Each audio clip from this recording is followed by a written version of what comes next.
मैं तुम्हें पैसे दे सकता हूँ, लेकिन बदले में तुम्हें मेरे साथ चलना होगा, मेरे कमरे तक। समझ रही हो ना मैं क्या कह रहा हूँ? ये तुम क्या बोल रहे हो? मैं कोई ऐसी वैसी लड़की नहीं हूँ। प्रयागराज के 82 घाट की सीढ़ियों पर शाम उतर रही थी। गंगा आरती की तैयारियों के बीच घंटियों की आवाज गूंज रही थी, लेकिन उस पवित्र शोर में एक आवाज ऐसी थी जो किसी को सुनाई नहीं दे रही थी। वह थी रानी के पेट की भूख की आवाज। 20 साल की रानी, जिसके तन पर एक फटा कुर्ता सूठा और जिसके दुपट्टे में सैकड़ों छेद थे, एक कोने में सिमटी बैठी थी। उसकी आंखों के नीचे काले घेरे थे, गाल पिचक गए थे और होठ प्यास से सूख चुके थे। प्रयागराज की यह शाम आध्यात्मिक थी, पर रानी के लिए यह सिर्फ एक और दिन था जब उसे यह नहीं पता था कि रात का खाना मिलेगा या सिर्फ पानी पीकर सोना पड़ेगा। लोग आते, गंगा मैया को नमन करते, आरती देखते और अपने घरों को लौट जाते। रानी हर गुजरते हुए इंसान की ओर उम्मीद से देखती। उसकी आंखों में भीख नहीं, बल्कि एक मूक सवाल था, क्या मैं इंसान नहीं हूँ? तभी वहां से एक हट्टा कट्टा हलवाई गुजरा, जिसके हाथ में बाजी समोसे थे। उसने एक समोसा कुत्ते की तरफ फेंका और दूसरा रानी की तरफ। कुत्ता झपटा और रानी भी, लेकिन रानी ने वह समोसा उठाया नहीं। उसका स्वाभिमान, जो इतनी गरीबी में भी जिंदा था, उसे रोक गया। उसने सोचा, जानवर और मुझ में कुछ तो फर्क होना चाहिए। उसी भीड़ में एक युवक खड़ा था, विक्रम राजपूत, उम्र करीब 28 साल। वह प्रयागराज के एक पुराने रईस खानदान का वारिस था और शहर में दिव्य भोजनालय नाम से एक बड़ा हेरिटेज रेस्टोरेंट चलाता था। विक्रम अक्सर सुकून की तलाश में घाट पर आता था। उसके पास दौलत की कमी नहीं थी, पर दिल वीरान था। विक्रम ने रानी को देखा। उसने देखा कि कैसे उस लड़की ने भूख से तड़पते हुए भी जमीन पर फेंका हुआ समोसा नहीं उठाया। विक्रम की आंखों में एक चमक आई। उसने भीड़ को चीरते हुए रानी की ओर कदम बढ़ाए। विक्रम उसके सामने जाकर खड़ा हो गया। रानी ने डरकर अपने पैर सिकोड़ लिए। उसे लगा शायद यह भी कोई ताना मारने आया है या पुलिस वाला है जो उसे यहाँ से भगा देगा। विक्रम ने अपनी जेब से पैसे नहीं निकाले। वह घुटनों के बल बैठा और बेहद नरम आवाज में पूछा, भूख लगी है?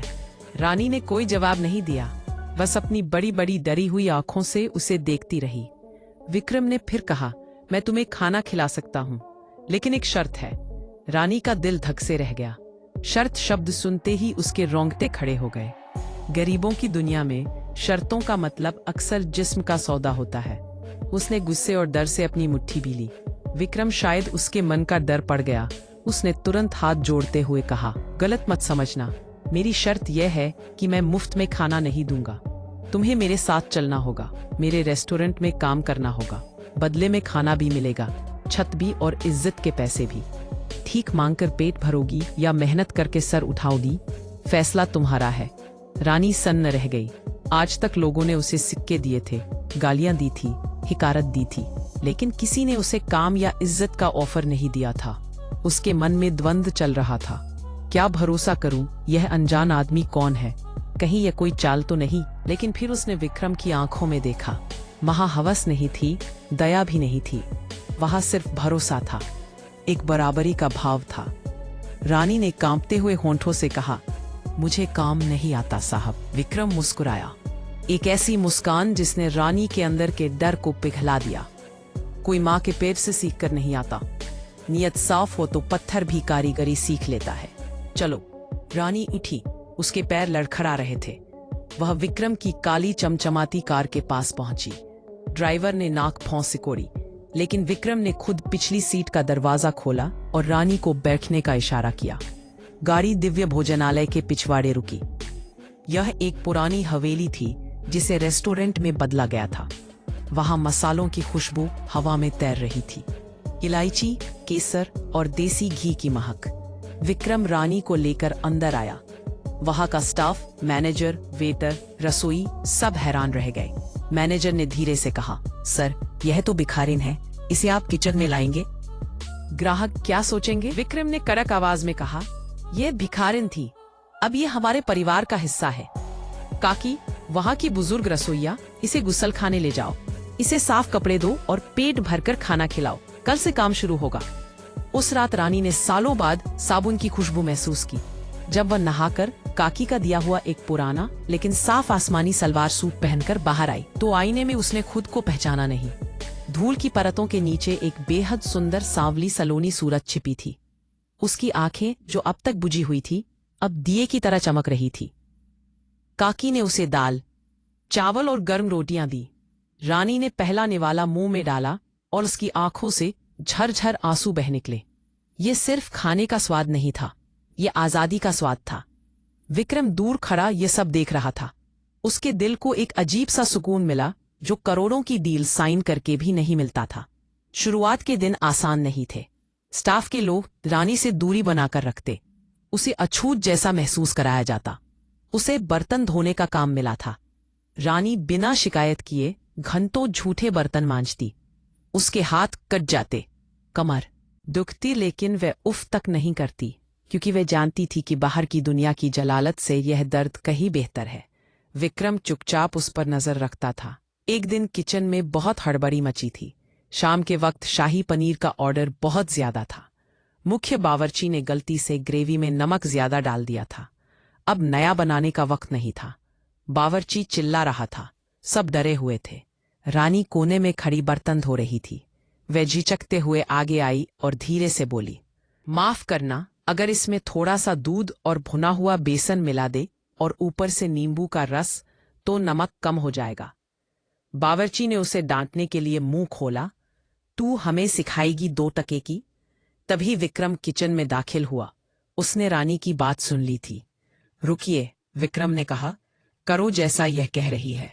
बावर्ची ने बेमन से वैसा ही किया। जब ग्रेवी तैयार हुई तो विक्रम ने उसे चखा। स्वाद अद्भुत था। ना सिर्फ नमक बैलेंस हो गया था बल्कि स्वाद और निखर गया था। विक्रम रानी की तरफ मुड़ा।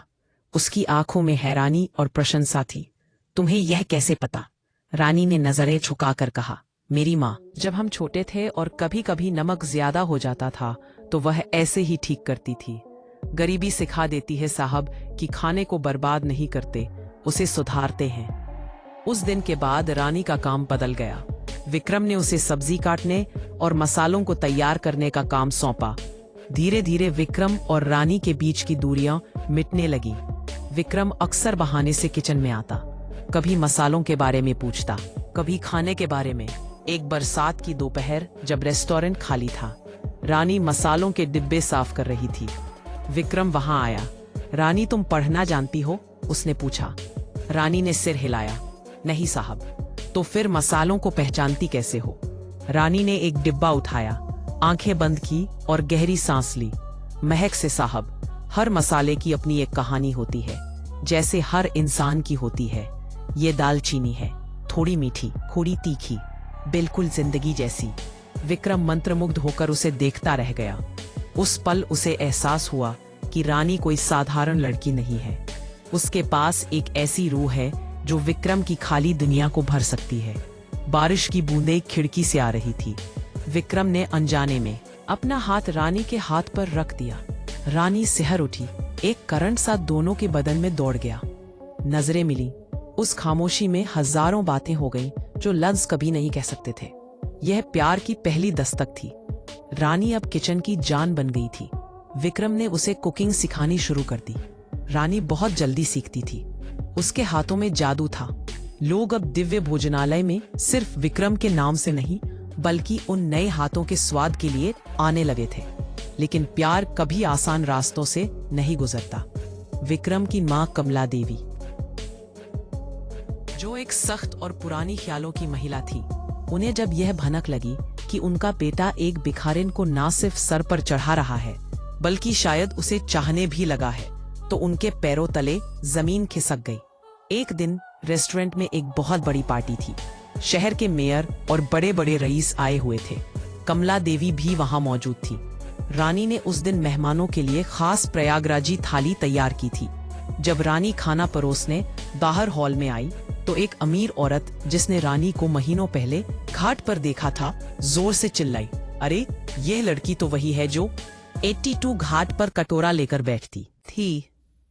छी विक्रम, तुमने एक भिखारी के हाथ का खाना हमें खिलाया, हमारा धर्म भ्रष्ट कर दिया। हॉल में सन्नाटा छा गया। कमला देवी शर्म से लाल हो गईं। उन्होंने आगे बढ़कर रानी के गाल पर एक जोरदार तमाचा जड़ दिया।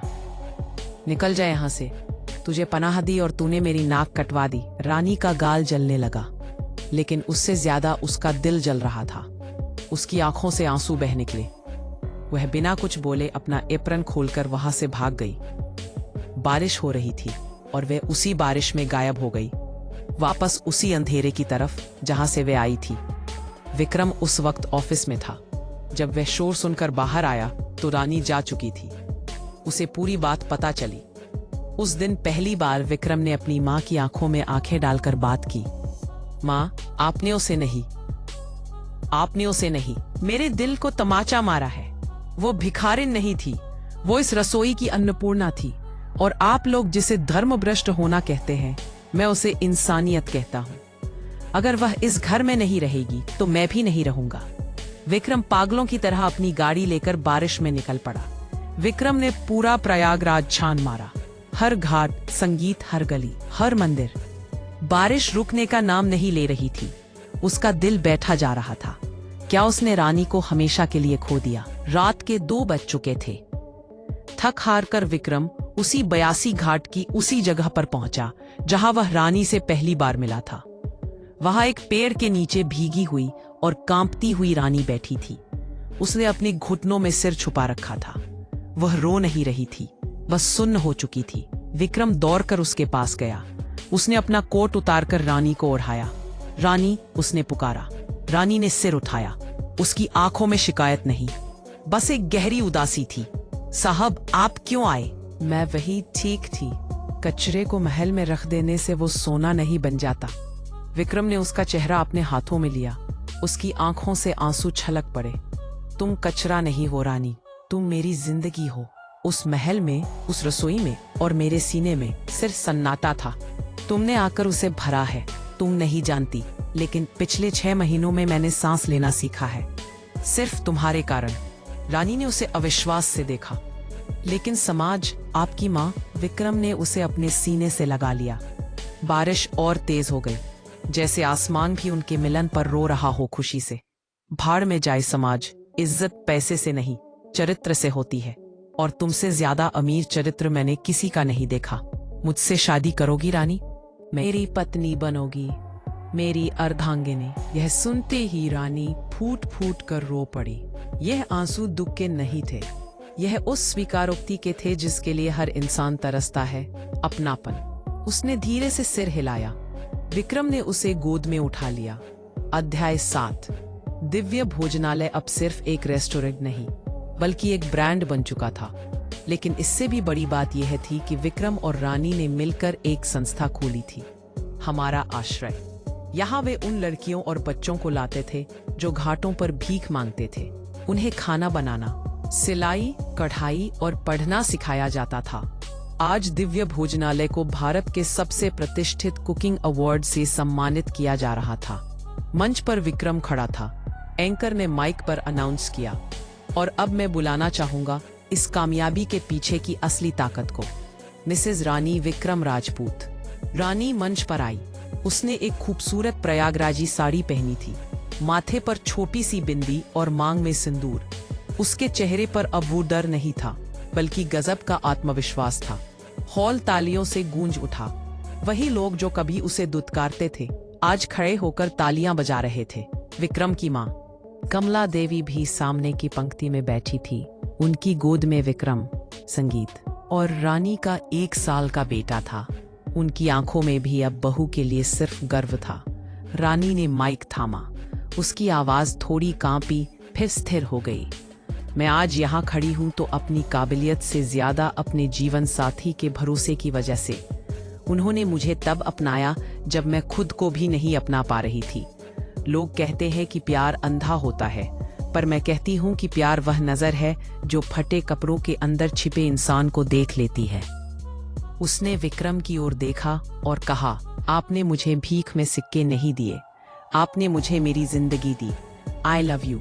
विक्रम ने सबके सामने रानी का माथा चूम लिया। निष्कर्ष, दोस्तों, रानी और विक्रम की यह कहानी हमें यह सिखाती है कि किसी भी इंसान का वक्त अभी भी बदल सकता है। बस जरूरत है तो एक हाथ की जो उसे थाम ले। सच्चा प्यार वह नहीं जो रंग रूप या बैंक बैलेंस देखे। सच्चा प्यार वह है जो रूह को निखार दे। आज हम रास्तों पर ना जाने कितने गरीबों को देखते हैं और मुंह फेर लेते हैं।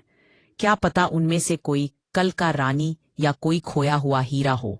अगर हम थोड़ी सी दया और थोड़ा सा भरोसा दिखाएं तो यह दुनिया वाकई जन्नत बन सकती है। अगर इस कहानी ने आपके दिल के किसी कोने को छुआ हो, आपकी आंखों को नम किया हो, तो इस वीडियो को लाइक जरूर करें। इसे अपने साथी और दोस्तों के साथ शेयर करें ताकि प्यार और इंसानियत की यह लौ जलती रहे। चैनल को सब्सक्राइब करें क्योंकि यहाँ हम कहानियां नहीं, जज्बात सुनाते हैं।